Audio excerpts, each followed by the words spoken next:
guess what? Some abusive, violent criminals got released early, and some criminals who weren't supposed to be released early got released early. So the whole thing was a blooming mess. And I mean, we've all said it was a stupid idea to begin with. It seems to me this government is either incredibly incompetent or just evil. I've not really decided which one it is yet. I can't discern that. As Ben Habib said today when he was talking about it, he was like, does Wahid Ali own the Labour Party? And I was like, no, it's no Labour Party. He owns the government. He owns the country.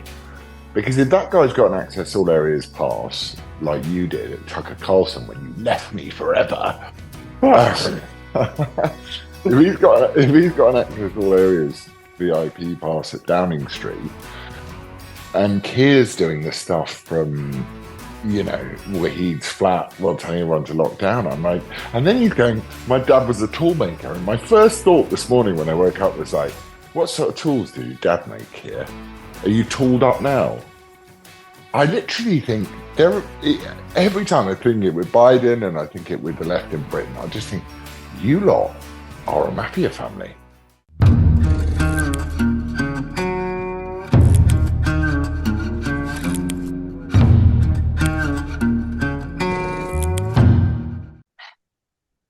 Welcome to another episode of Fox and Father, with me, the Fox, and him, The father.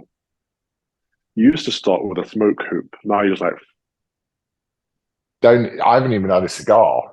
So no, don't laugh. I can't not Stop! You can't start with the patronising laugh, Cal. You've got like a little stained glass window outside of your framing. You've got, is that Mary with Jesus on your? Theater, yeah. Oh, what have I got? A couple of lights and a cigar, which I'm smoking because I haven't had a cigar since I saw you because you left. I've got some cigars. I need to bring them into church. Yes. Okay. You asked me how I am. I'm fine. Yeah. I'm good. You sound it. Yeah, I made a decision today. So quite a difficult day yesterday. What with one thing and another, work-wise and personally, family stuff. It was difficult. So I thought when I get back to the country, I'm going to go and have a sleep. That's what I'm going to do. And then I got back to the country and I thought, if you have a sleep, you're not going to sleep very well tonight. So I've started to get this little niggling thing coming into my head. It's like, if you have a nap, you're not going to sleep well tonight. So I was like, good. No, I love a nap. I'm a big fan of a nap. But instead, what I did was I don't know if you can hear the wind around this house, but I decided I'd rake up all the leaves and re-sow a section of garden. So I did some manual labour, which is actually much better for me. So I feel better than I would have had a nap. How are you? I am very well, thank you. Doing good. I'm going to go to the gym after this as well. I would also like to have a nap. I am feeling shattered today, but I agree. Having some physical exercise is actually better. Get the testosterone pumping. How is the woke gym? It's actually quite peaceful. There's always plenty of machines to use. It's actually a nice experience. Yeah. Can you get a T-shirt with a little dog collar on it? Yeah. Like I wore one on my first day in Skiathos first year. I've got one somewhere. Work out in a collar. It does need evangelizing. It does need it. I haven't seen any kind of blue-haired freaks or any trannies or anything. But did you see the thing in McDonald's today? Not McDonald's. Sorry, Coke. I saw the Coke thing. Yeah, you can call your can of Coke anything. Allah, Muhammad, Buddha. You cannot call it Jesus. Satan. You can call it Satan as well. Of course, Satan's inoffensive, but Jesus, whoa, steady on. Why do they hate Jesus so much, Cal? Because he is the truth, the way, and the life. That's it. Okay, usually before we do our Fox and Fathers, we discuss what we're going to talk about, but because we haven't. Well, I got installed between last episode and this episode, so we had a mass and we had a celebration, a reception in the church. That was nice. That was good fun. Congratulations! Thank you. So I'm officially the priest here now, which is nice. It's St. Paul's Grand Rapids, which is in West Michigan. If anyone wants to come to church, it's Sunday, 10 a.m. It's Michaelmas this week. You're tied in there now. You're even deeper. You're even deeper connected.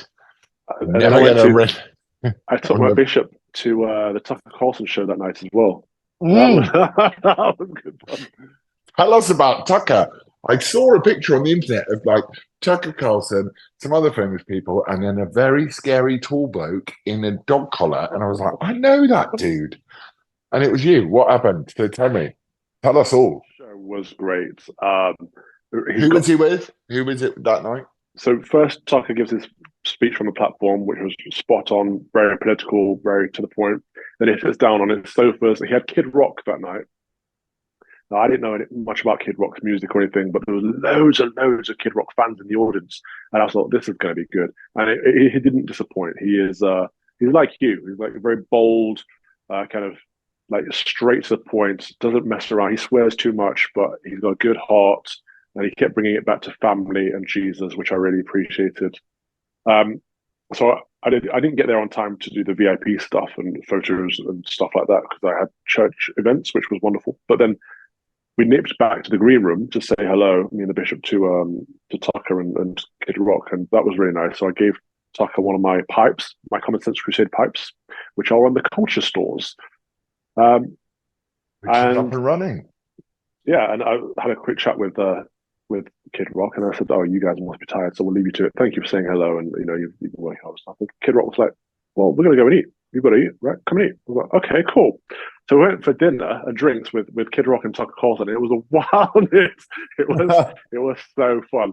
I think I've got some videos. I can't show them because Tucker's going to put them in his behind the scenes coverage. But essentially, there's me and Kid Rock having a cigar, and he starts singing this Jesus music. I don't even know how to describe like gospel music. We're just vibing. It was epic. We had a bit of a sing song and a Oh, bit of a dance and just a good time. It was a nice welcome to Grand Rapids. that is the best welcome ever to Grand Rapids, is it not? Yeah. I mean that is. Yeah, I told you in a former episode of Fox and Father before you deserted me and left me alone all by myself with no love and no friends in my life. Before you did that, I told you America was going to be good for you, There's and good you've people already out here. look at you. You're in your church. You've been. What's the word? What's the official word? Incarnated or installed. Yeah. Incarnated, installed. You've been hanging out with Tucker and Kid Rock. You're going to forget who I am. I'll be waving at No. you. I'll be going, Calvin, Calvin, I remember that guy. We did that, and, what's it? and Father and Pops? you'll be like, give him a t-shirt or something, just make him go away. No. But you're coming No, over, man. I don't know why you're pretending you're not coming over. I am coming over. I'm just trying to get flights sorted out. I've had such a mission of a week with one thing and another. But okay, so that's cool. So you're installed. You're there. You feel you're on it. Oh, yeah. You're yeah. Bang on it. The people are Good. just so nice and welcoming out here. It's wonderful. It's just a whole different vibe. There's more optimism and hope. And yeah, it's good. Are there any sausages that need releasing or The sausages have there? already been released. Keir Starmer's released all the sausages. Some by mistake, it seems. Okay, can you talk me quick? I want you to use your the deepest, darkest depths of your brain to talk me through that Freudian slip. Go. Nobody wants the deepest, darkest step. But Keir Starmer said, let's release the sausages. When he was talking about releasing the hostages, he was trying to talk about foreign affairs. But it's funny because actually he obviously has this policy to release prisoners early. And guess what? Some abusive, violent criminals got released early, and some criminals who weren't supposed to be released early got released early. So the whole thing's a blooming mess. And I mean, we've all said it was a stupid idea to begin with. It seems to me this government is either incredibly incompetent or just evil. And I've not really decided which one it is yet. I can't discern that, but I can think it's anyone be just this incompetent? I just think that government generally is a place for people who couldn't get a job anywhere else. A bit like acting. Mm. You couldn't get a job anywhere else because they'd be Yeah, but at like, least acting, there's a skill and a talent. Oh, well, the people that I was staying with the other night, they watched a film. Magnificent Flying Machines. mm, I was like, mm. that guy looks familiar. That Yeah, that that is that that handsome, posh-looking guy looks very familiar. it's a great movie, those Magnificent Men and Their Flying Machines. My dad is Yeah, such a good actor. Bless him. Um, That was so nice. yeah, that is nice. Bless him. I saw him yesterday. Actually, I went to go and have lunch with a lawyer because that's what I spend most of my life doing. Mm. And I was sort of listening to his lawyer, and then I just saw this sort of little flop of grey hair wander past, and I'm like, hang on a minute, my father. I went to say hello, but he was with some very serious people, and I think that they were like, "Geez, I get your son, right?" So it was like that. But I think the political types get into power. Who? So I want to break this down because I think it's worth breaking down. Okay. Keir Starmer is talking. I call him Weird Starmer now. See, he is just weird. Someone who lets someone else buy knickers for his wife, and you're like, oh, it's just that it just feels sick whenever I think about him. So I think he's just weird. So he's Well, a there's also weird that guy. picture of him kissing his wife on the internet this week, which is a weird picture. I I mean, know, but it looked like they'd that's never not. kissed each other before. It's strange. No, but okay. I mean, that I am on Keir's side for What? because I'll tell you why. Go on then. When you are famous Uh-huh. and you get paparazzoed, it's not Uh-huh. like one shot. They take like it's like a live on your phone. You know, you can take like a stream of shots, and newspapers, by the very nature, will choose the one that looks the most awkward and the most dreadful and the most terrible. So I Not if the forgive him on newspaper's that. on your side. No, the newspaper's on, and I mean that's the weird thing. Actually, the newspaper's on anyone's side. So they used to be on Keir Starmer's side. Now they're going to get him with all the sleaze, and like all the newspapers do is just destroy everyone. Anyway, that's a separate issue. What I want to know is he's talking about releasing Jewish hostages Mm. from after the best part of a year. It'll be a year in not long now, and he swaps hostages for sausages. Now, the actor in me goes, oh, forgive him, hostages, sausages. They sound similar, but there is a glottal stop in hostage. So you glottal stop it. So it's your brain does not Right. So go there. it's not hostages. Right. Yeah. Your brain. There you go. I'm doing it myself. Your brain doesn't. It's weird when you Yeah. think about language as well Yeah. because you develop a speech impediment, but your brain does not go to sausages. It Mm. could go hostages to postages or something like anything with a glottal stop in it, but it doesn't have a glottal stop. So he was either thinking about lunch or he was thinking about the what what was he thinking? What made him say it? Or am I overthinking it? I don't know. I just automatically assumed it's anti-Semitism. The sausages aren't kosher. When in doubt, I go to anti-Semitism.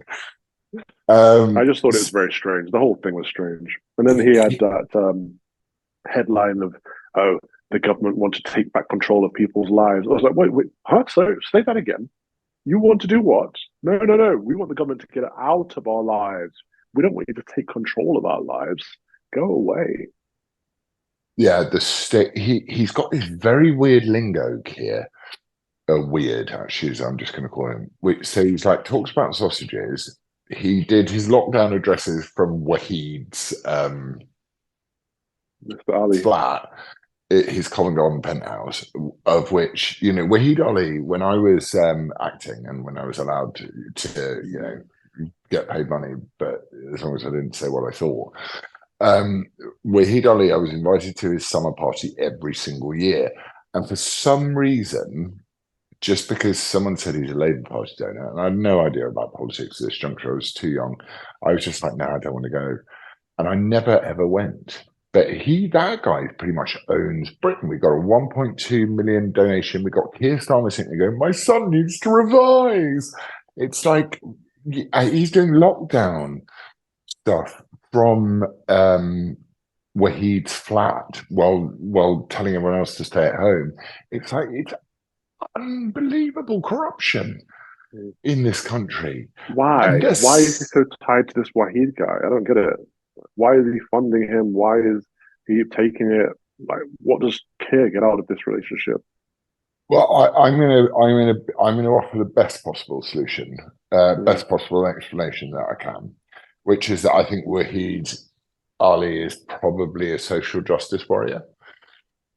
So I think he probably came onto people's radars. I certainly know from the encounters I've had with people that I've encounters with him, certainly in show business, a lot of people get really rich in show business, don't they? And they start going, oh, I've got to do something. I've got to like give something back because I've just made so much money. And I think that that's where it comes from, and people misdirect it. They really misdirect it. So Mm. I don't know with Wahid, but I do certainly know that, as Ben Habib said today when he was talking about it, he was like, does Wahid Ali own the Labour Party? I was like, no, it's no Labour Party. He owns the government. He owns the Mm. country. Because if that guy's got an access all areas pass, like you did at Tucker Carlson when you left me forever, Ah, uh, if he's got an access all areas VIP pass at Downing Street, and Keir's doing the stuff from, Wahid's flat, well, telling everyone to lock down. I'm like, and then he's going, my dad was a tool maker. And my first thought this morning when I woke up was like, what sort of tools did your dad make here? Are you tooled up now? I literally think every time I think it with Biden and I think it with the left in Britain, I just think you lot are a mafia family. So he buys, Wahid Ali's buying everyone's wives' pants. Keir Starmer's doing like, everyone's wives. Just Keir Starmer's wife. no, I reckon he's buying everyone's wives' pants. I really do. Uh, He's 1.2 million quid to that person, Taylor Swift concert to that one. And the way that they sit there, these entitled little, okay, mm. lots. I'm not going to do this very angry lots because it's better if I don't. But the way they sit there and went, well, it's really hard because my kids really wanted to go to that one. Well, And it's then, just the hypocrisy of all, isn't it? Because when the Conservatives were in government, the Labour Party were like, "Oh my gosh, they're taking all these freebies, they're corrupt, blah blah blah," and now the Labour Party are in government, and they're like, "Oh yeah, freebies, great, let's have some."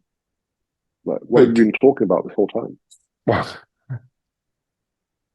I might need to join the church. So I just go like, yeah, what did you expect? It's human corruption.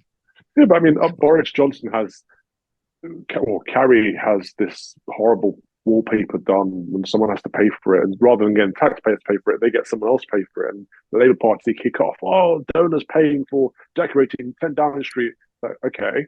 And then the Labour Party get in, it's like, "Oh, 40 million pounds here, let's have a helicopter there, Premier tickets here." It's like, what's massive hypocrites? Yeah.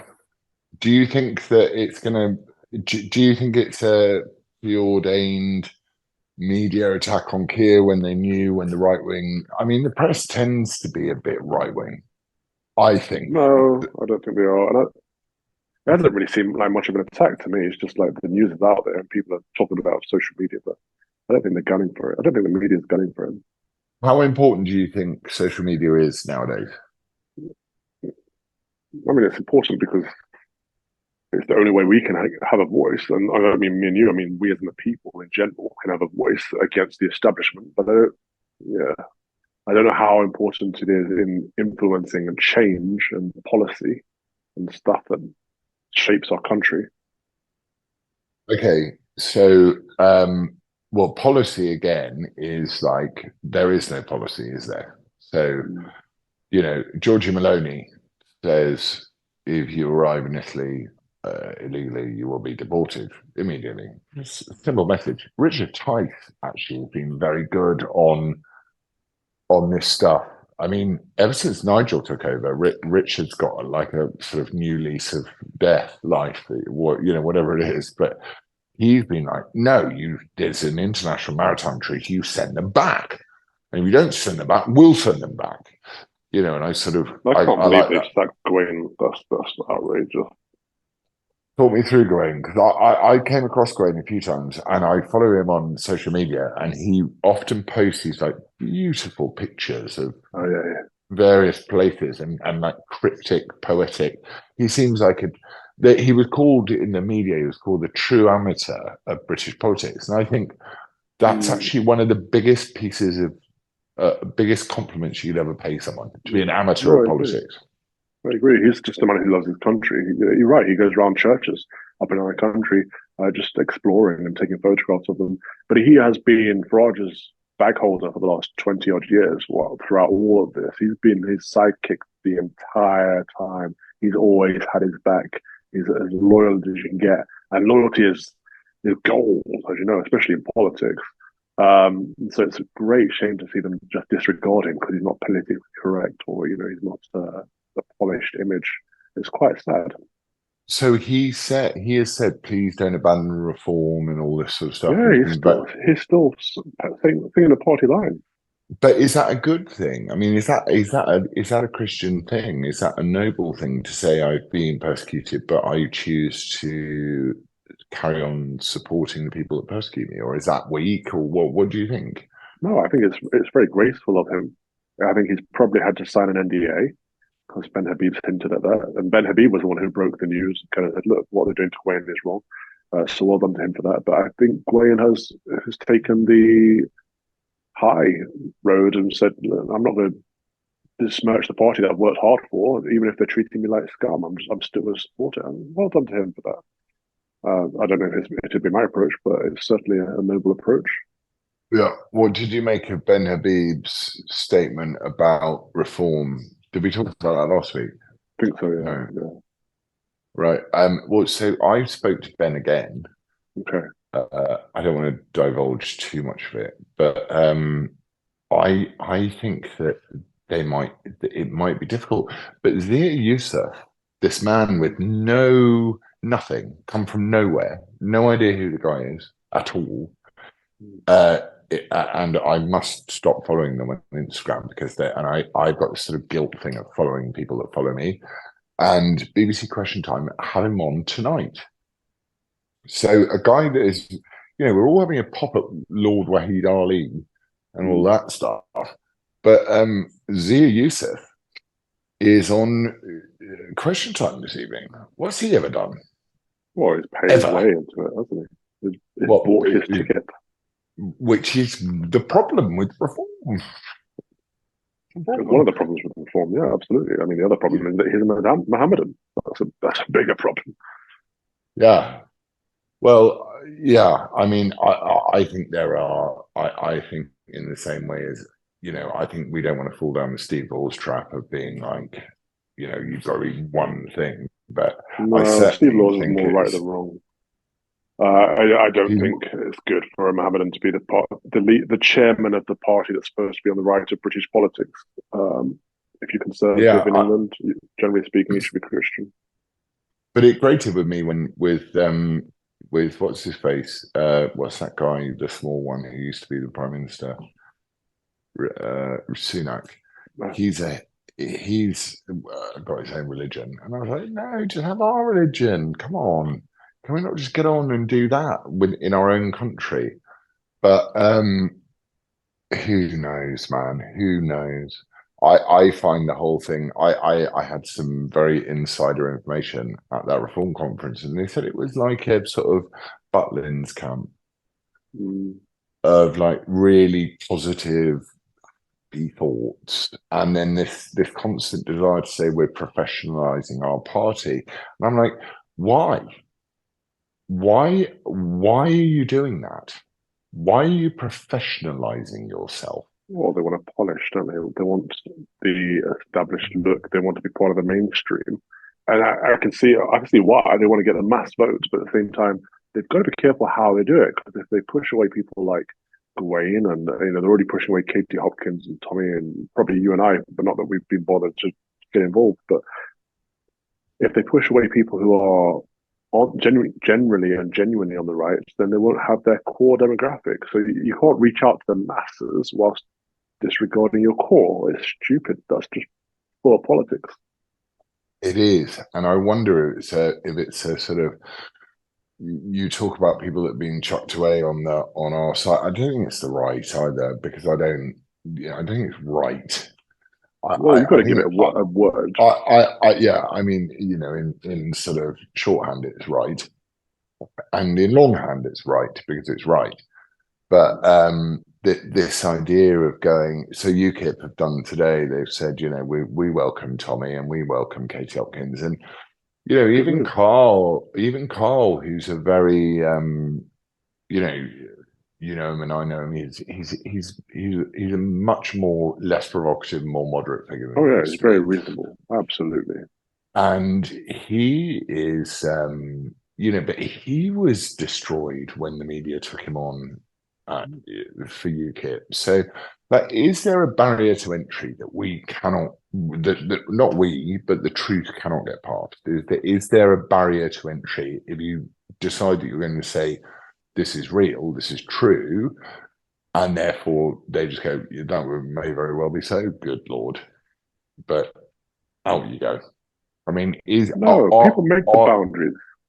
People want to play by the rules that are already set rather than just get, putting that game away and getting another game out. Like it's corrupt. It's designed against the truth. It's designed against ordinary folks. It's designed in favor of the elite and the establishment. So if you play by their rules, then you're going to become elite and establishment and against the people, rather than just keep doubling down, keep going through it, keep sticking to the truth. And I think people will be attracted to that. And like, don't professionalize your party. Make it a proper party with members, but don't professionalize it. Don't polish it. Don't become establishment, because people are sick and tired of establishment, which is one of the reasons they turned to you in the first place. So I just think their approach is bad. I agree. I think it's wrong. I don't think it's the right way. And also I've noticed that Tommy and Tommy's proxies are very, starting to be more vocal about that, because it's, how long can you turn around and say this person is wonderful when that person says that you're dreadful? It's like marriage guidance counseling. If one of the partners doesn't want to be married, then that's an issue. You've got to not be married anymore. So I've noticed that Tommy's done that. Do you think the UKIP are an alternative here? I think it's the only party that's going that actually has Christian values explicitly and is mostly conservative and unafraid of all these issues. They're able to talk about immigration. They're able to But talk did you about the see? Islam problem. But did you see Lois Perry's latest tweet? Lois Perry's not in the UK. Oh, is she not? No, Oh, I bless thought her. she was. She's a lovely lady, but she's not involved in politics, and I think it's I probably for thought. the best I thought. for I her thought and she was the politics. leader of UKIP. No, that was ages ago. Who's in charge now? Nick Tinconi, your friend. I love Nick. Yeah, Nick's a good guy. I'm not sure I put him in charge of a political party, but I do love him. I think he's the right man for the time, and I think right man for the right time. And I think we need a conservative who's genuinely conservative. We need a man who's very openly, unafraidly, muscular Christian, masculine Christian, and that's what Nick is. That's great. We need more of that. Oh, look at you. Ping, ping, ping, ping, ping into It's you. the only it's the only party that I would vote for. It's the only way I could see any hope in British politics, and that has to be a good thing. But what about if we the problem with UKIP is it's got a kind of, I love it, by the way, as well, so I kind of agree, but it's got a sort of besmirched bad name. Good, good. So it's already got that. This is the problem that Reform have. They're trying to not get that bad name. Or we can't be seen like the Tories were seen as the nasty party, or we can't be seen like UKIP as anti-immigration, or we've got to be like, no, don't. If you already have that name, you don't have to worry about it anymore. This is the problem with the ordinary folks. They're all afraid of being labelled as something like right wing or far right or Islamophobic or xenophobic or bigoted or whatever. Like, if people give you that name, so what? Run with it. And then actually, people who agree with you will just come on board. And that's how we've got to do it. We've got to be unafraid of these stupid labels and besmirching and tarnishing that the liberals will throw at us, because they're going to do it anyway. Farage seems petrified of it, which is why he can't address the Mohammedan problem. He can't address immigration properly anymore, according to his interview with Steve Edgerton. And he wants to polish his party. This is why it will fail. The only way to succeed is by being true and honest and open. And if they throw muck at us, which they will throw it right back or just disregard it. But don't run away from it. I mean, I don't. I'm not sure that UKIP is the answer either.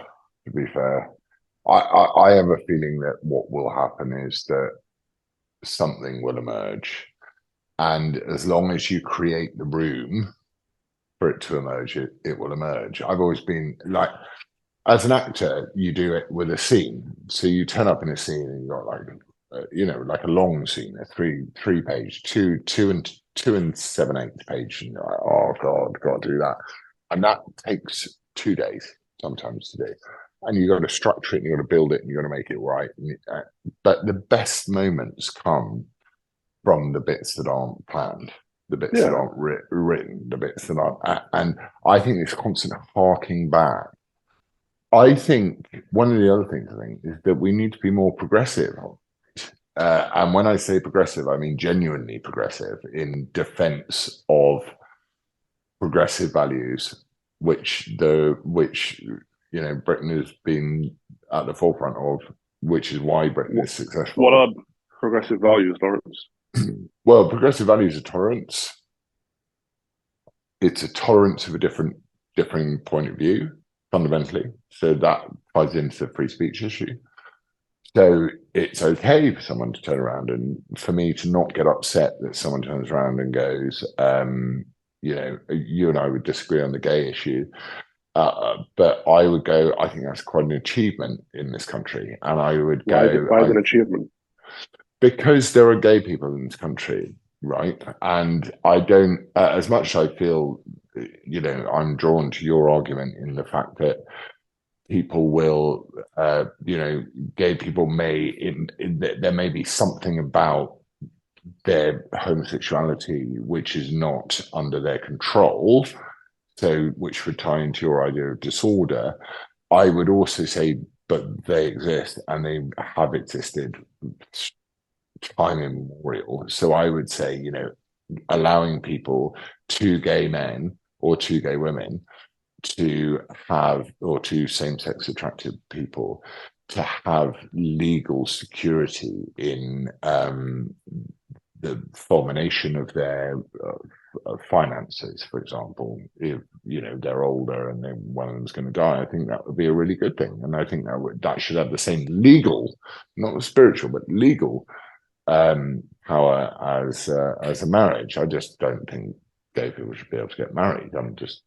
That's where my fence is, and that's the one I won't sit on. And then in terms of the other progressive values, it's always looking to refine conservatism, to say, okay, what is conservatism? So what's her name? Wolsey. What's her name? Baroness Wolsey. Mm-hmm. I was just listening to her today going, I'm leaving the Conservatives because, they hate the Muslims. And I'm just like, no, but like, you're not leaving the Conservatives because they hate the Muslims, which they don't.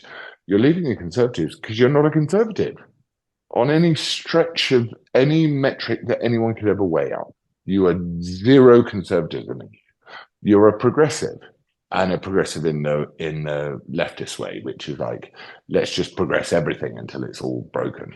Do you know what I mean? Do you get my drift or no? Yeah, I get your drift. I just disagree. I don't think progressive Well, values it's are something we should good, but strive it's good towards. that we shouldn't agree. It's important we Sure. shouldn't agree. I don't think tolerance is a good value. I think tolerance. We've talked about tolerance before. Whenever we read with tolerance in the Bible, it's saying, "Do not tolerate evil." There is no time when God instructs us to be tolerant. And actually, there's so many things we should be intolerant of. Uh, I don't know if it's a value we should hold dear as important, because we live in a society where all ideas are treated as equal, and we're supposed to tolerate everything and everyone and everything that everyone does. And I think we need to go the opposite direction and say we should encourage good behavior, we should encourage good things, and disincentivize disorder and evil and sin. Yeah, but that's different. That's different. Well, then what are we tolerating if we're not tolerating good things? You're contradicting yourself already, because you're going, I don't think tolerance is good. It's in the Bible, you shouldn't tolerate. And then you move very quickly to my position, No, I'm which not in your is to position. say, hang on, let me finish my. What are we tolerating if I'm Shut your mouth. steady on? Like you moved from tolerance to disincentivizing, which is where I'm Yeah. at. That's Then my then what are position. you tolerating? I'm tolerating the fact that there are gay people in this world, and they're gay, and it happens. And What does that mean? That's such a weak argument. why? I mean, because your argument isn't that something is a good thing or not a good thing. Your argument is a thing is a thing. Yeah, Your argument is that exists and has always existed. Well, I mean, without comparing one thing to another, I can say murderers exist, rapists exist, pedophiles exist, they these things do. exist and have always exist. I don't think we should tolerate them. So saying that they exist isn't a reason to tolerate them. Oh man, my mother has just come right into my head. Comparisons are odious. Yes. That's what she used to say. Which is why I'm not making a comparison, but I'm saying there are things that we should not tolerate. But why should we tolerate something just because it exists? Like there has to be a better reason. This is why I don't think tolerance is a good Well, thing. We should just but support okay, encourage what's okay. good. All right, all right, all So, right. Calm down. go on. How do you work out a moral relative or a moral value? You How do don't. you work out? You don't. That's So it's no, that's all how you end given up to in you the by mess God. that we're in. Yeah. Our moral compass is given to us, is a revelation. The moment we try to create our own morality, we end up in the mess that we're in right now. Yeah, I know. I know where I'm going. I'm looking at other people and going, What well, does your Hannah say? moral compass, Faith. Oh, okay. I think. And it's got a bit of freedom and space going on there as well. Philip Schofield, Yeah. you happy for him? No. Why? I don't think he should ever be on television ever again. Why is he going Why? back onto? This is a guy that found a young preteen child, formed a relationship, groomed him to eventually enter into a relationship with him. He says they never did anything until they were of age, but whatever. That's what grooming is, right? Yeah. And somehow made it all about his sexuality. Oh, I've come out as gay. No, it's not that you're gay. It's not that it's a guy that everyone's upset about, although some people will be. The thing people are upset about is that it was a young guy. You were in a position of influence and power over him, and you groomed him from the time he was a child. And also, you cheated on your wife, so it's adultery as well. It's like you left your wife and kids for your bit on the side that happened to be too young for you. Mate, it's all disgusting. It's all shame and degeneracy. And he should repent. He should regret his decision, and he should go and do something quiet with his life, away from the public eye. Okay. Yeah. Okay. So I'm with you on the repentance thing, but who are we to judge his repentance? What do you mean? Who are we to judge? We're all.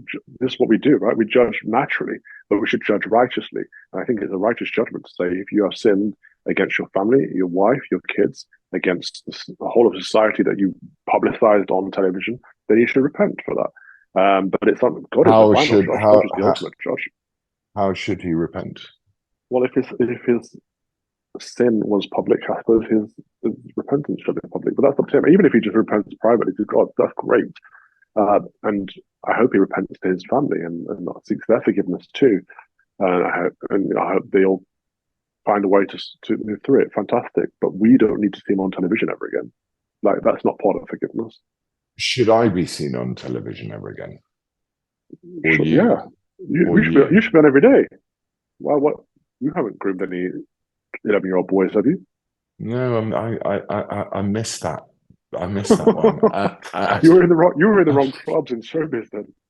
I was like, I do think when I see these things happen, I just go, hang on a minute. So I said that Britain is warm, welcoming, and tolerant, and I called out hypocrite, and I'm unemployable in You the said who field. would want to shag a fourth wave feminist who hates men? Like I agree with that. it's not a controversial question. Uh, And then that's it. Well, even prior to that, you said don't call me white privilege. I can't help being white and posh. You're a racist. Like again, what's wrong with that? But yes, your life so is what's right? What? So I'm really interested about this because you're very set, and and our relationship is based on the fact that I really respect that in you, and you kind of chortle about the fact that I'm not, but I am in lots of ways, in the fundamental ways. Oh, a guy came up to me today. Oh, this was quite moving. So I was at Liverpool Street and I was coming back from London because I'd, done my London stuff. And this guy touched me on the shoulder. And when someone touches you and you feel their energy come straight into you. And he touched me on the shoulder and he said, I'm really sorry to bother you, Lawrence. Do you have a second? And I was like, yeah. And he said, can we go somewhere quiet in Liverpool Street Hard? And I was like, yeah, I'm just over there, maybe go and have a cigarette. And he went, everything that you want to achieve can be achieved, but none of it can be achieved without Christ. None of it. He said, you're wasting your life arguing these points without Christ. You have to argue these points from Christ. And he said it not in the way that I'm doing because I'm acting it to you, but he said it in it was very genuine. And when he touched my shoulder, I felt like a spark. So it's sort of food for thought, isn't it? But I mean, so what do I say to the people? So I've been totally let go now by one of my gay friends, who has said your rhetoric is divisive and hateful. And I'm not like, a tolerant guy then. No, I tolerated him. He doesn't tolerate me. Very good point. And he goes, my rhetoric is divisive and hateful and all this sort of stuff. And I sort of go, okay, well, maybe it isn't the right path, the inclusion path, the tolerance path, and as you quote biblically, all that sort of stuff. But I still get stuck with this idea that the fact that there are gay people and there are lesbian people in the world. I mean, you would say that's a disorder that they need to repent of, and then what you're handing the other side is conversion therapy. So it's like, why would you do that? Surely there is some language in the middle where you can have a very conservative position on something, which is you will not get married. Marriage is between a man and a woman. You will not adopt children. It will not it's a slippery slope. There is no grey ground between good and evil. There's no grey between truth and false. And all the time we want to be nice, and we concede ground until we have no ground left. And the liberals don't do that. Your friend has said you are divisive and hateful. You're not divisive. You're not dividing anyone. You're not hateful. You don't hate him. You love everyone, but you don't agree with him. So he wants to cast you out. So he's not finding middle ground. He's not finding some grey area. Well, maybe Lawrence is conservative on this, but liberal on this, which you are. No, he doesn't care. He wants you to be 100% in line with him, or you're done. And that's what they are. But they're on the side of lies and falsehood. They are followers of the father of lies. We have to be followers of our father, the father of truth and goodness and beauty. And then we have to stick to his way, his order, and not bend to theirs. Him and his husband were the first people that I crossed off the list for the engagement party.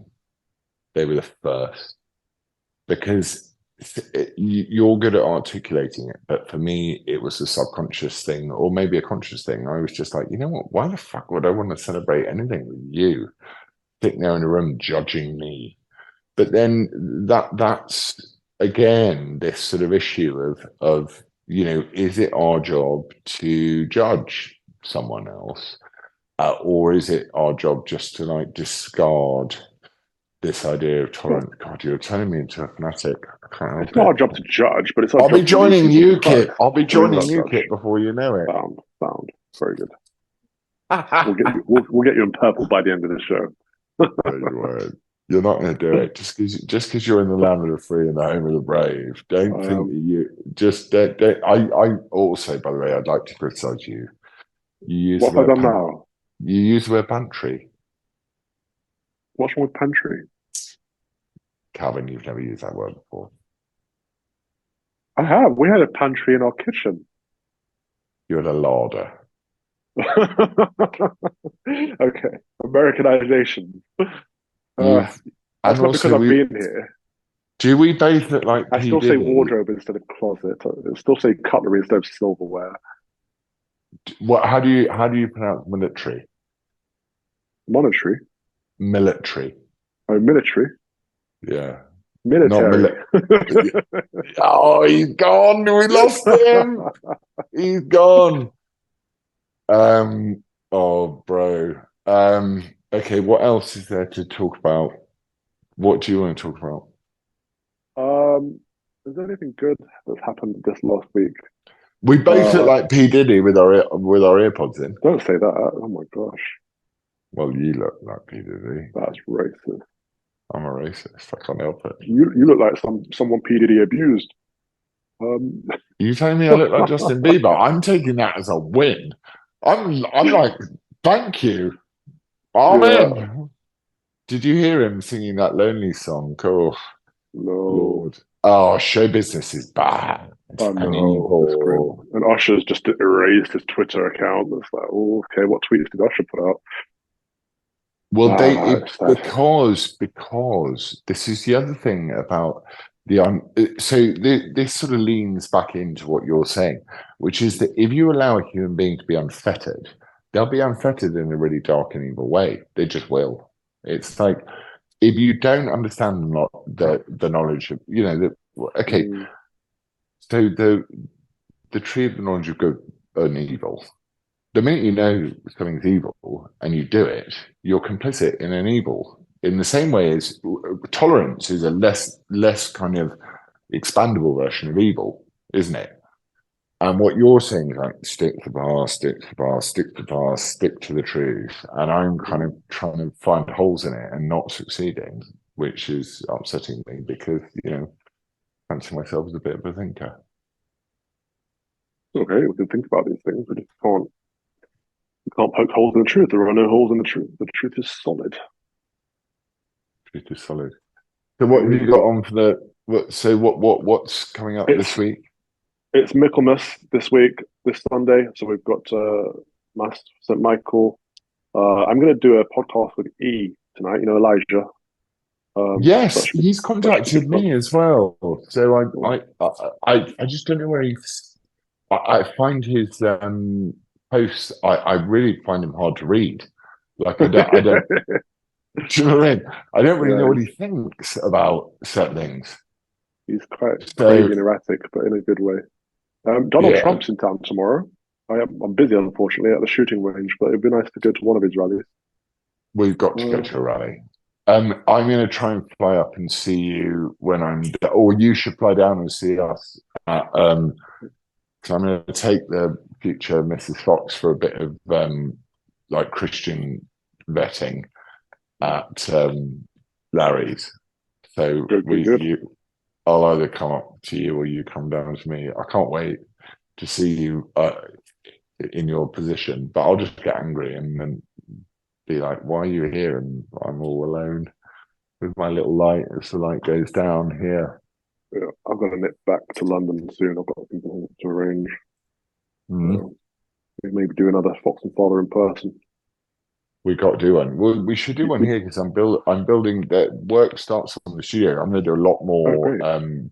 broadcasting. Work starts on the studio in a week and a half, and I'm going to do a lot more broadcasting from that point because I think that it's better that I just say what I think on in a longer form way than than You Twitter.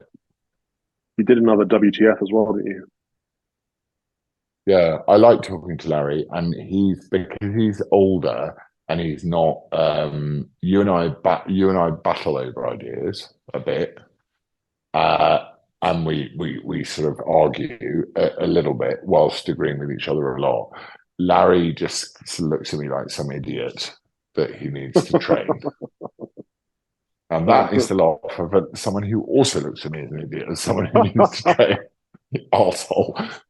Um, Anyway, yeah, so that's what I'm gonna do, and I'm just gonna settle down and get ready for it. Liz said to me this morning, she was like, "You do understand that in the winter I completely hibernate." And I'm like, that works for me. Yeah, that sounds good. I'm going to need to Where, hibernate out here. It's going to be snowy where's and it's going to be cold. where's Mrs. Robinson? Huh? Where's Mrs. Robinson? Where's my mother? She is at home and she's all right. Thank you for asking. Why have you got You're this bit quite sticking out here? What's this? what? Where? Other side, yeah, that. Oh, I Where's don't know. I that? need a haircut. I need a haircut. Sorry. Anyway, All right. well, listen, I love you, and is there anything else we need to cover? What? We're so organized, aren't we? We've got such a good plan, and like our schedule for the Well, show is amazing. well, no, I like that though. I've enjoyed this because we've actually, by having less structure, we've managed to get to a thing where we are a bit tense about, which I think is good. And I think it's good that people do it. Oh, you know what? Do you know what hit $2,000 an ounce today? Gold. Gold. Oh, okay. Play the clip. Now, as we come to the end of the show, I did promise you that we had a new sponsor. Yes. Sponsoring the Fox and Fathers show, because apparently this company, Gold Bullion Partners, a few of our listeners have decided that while being faced with the tyranny of potential digital IDs and CBDCs and where they can keep their money safely without it being removed from the government, they've come up with the idea of gold. Well, this is actually silver. Well, I've got some gold. I've got some gold too, but my gold's a little one. Well, so the problem is your money isn't yours if it's in the bank, and you can't rely on it. You can't trust the banks. So we've got to invest in assets. no capital gains tax. That's interesting. No capital gains tax. I've got a lot of friends who are buying gold and silver, actually. Yeah, non-traceable. I'm buying silver because gold's a bit up there for me at the moment. I could probably get one of these, but this is legal tender. Is it? Yeah. Okay. You could. I wouldn't want to spend it, though. No, I'm just saying. Well, a lot of places aren't accepting legal tender anymore, and that's part of the problem. That the more we go to a cashless society, the more the government can control everything that we do. They can see every penny we spend. They can control where we spend it. That's not a good thing. But gold and silver are holding their values beautifully in Absolutely. the world, and in times of trouble, people tend to lean and go towards gold and silver. So Gold Bullion Partners, guys. Their link will be in the show notes, and if you so feel that you want to, Absolutely, do your own research, look into it. yeah, and we will carry on buying it ourselves, won't we? Yeah, we will. I keep hearing Donald Trump Jr. ads on the radio about gold. Everyone's buying it. Yeah. Everyone needs to buy it. I'm going to go and buy a load of jerry cans for the Raptor, as my beautiful, beautiful son said to me yesterday, because he's trying to quantify the whole world by money, and I love him for it because what a great place to get to young, to go. It's all about money, and he went. But Harrison said that your truck is no one could afford to run it. It's that bad with fuel, and I'm like, he's right. It is. Do you mind getting the train tomorrow? My house. Yeah. Anyway, I love you, man. How long have we spoken for? I have no idea. I don't know how long we've spoken for anyway. I miss you, love you, and it's so nice to see you in a place of peace. I can see that that's peaceful. I can see that window is peaceful. Have you inherited a congregation, or are you building a new one? What's the vibe? Yep. There's a small congregation here, but we've got to grow it, both in faith and in numbers. It's good people, really good people. It's going to take a while, but that's the plan anyway. Get some young people in and get some energy. Is it like America? Like when I was in America last, I was driving around and there was just like churches everywhere. Yeah, and they were like, "That's a good one. That's a bad one. That's a good one. That's a bad one." So is it? Are you in a high concentration church area? I mean, yeah, there are churches everywhere, but the nearest Episcopal church is gay. Like we've got the trans pride flag or whatever outside, so no Christian's going to go there. So anyone that's sound Orthodox and Catholic will hopefully be coming down here. Okay, and is there any rebranding, or is there any? No, St. Paul's Church. We're just going to build up the prayer life. At the moment, it's just a Sunday mass, so we're going to add more services and do more stuff and be out there in the community and welcome people. Inclusivity. All sinners are welcome to be changed through an encounter with Christ. Sinners' lives matter. All Christian lives matter. All human lives matter. Every single human life is sacred. Absolutely. Except yours, You you tweet that. feeling. Well, I might tweet it at some point. Do you think I should? Yeah. Well, listen, man, I love you, and I will speak to you next week. And I think I'm coming out. When is it? Send me the date. I'm coming out. We can do that off camera. Don't worry. All right, I love you. Love you too, brother. See you soon. Bye bye. God bless.